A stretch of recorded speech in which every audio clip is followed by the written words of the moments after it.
JK Yadav Films present music director Gururaj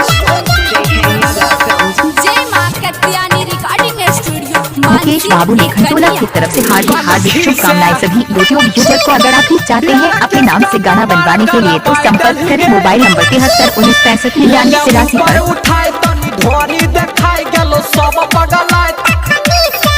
हेगे पीछे में डंगा चला बाई दलगे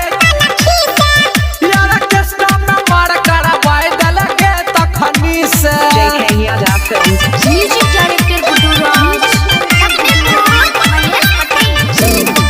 तोहर नई ना सारा भी सभे डुई बजाय छौगे जखने उठा बैठे भंगरी सभे कूद जाय छौगे तोहर नई ना सारा भी सभे डुई बजाय छौगे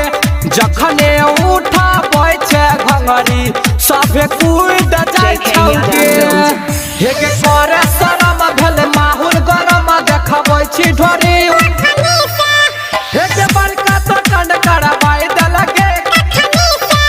यार केस्टा में मार करबाई देलगे कनखी से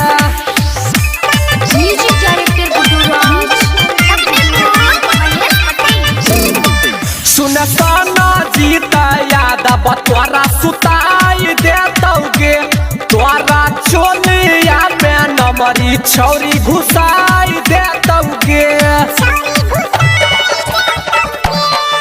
सुन साना जीता यादव तोरा सुताई देतौगे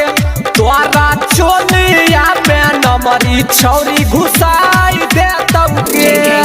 लिखो राइटर अंकित छोरी तोरे पर गीत छोगे तोरे दीवाना मुकेश बाबू ने खंडोला की तरफ से हार्दिक शुभकामनाएं। सभी यूट्यूब यूजर को अगर आप भी चाहते हैं अपने नाम से गाना बनवाने के लिए तो संपर्क करें मोबाइल नंबर 73 19 65 93 83 पर।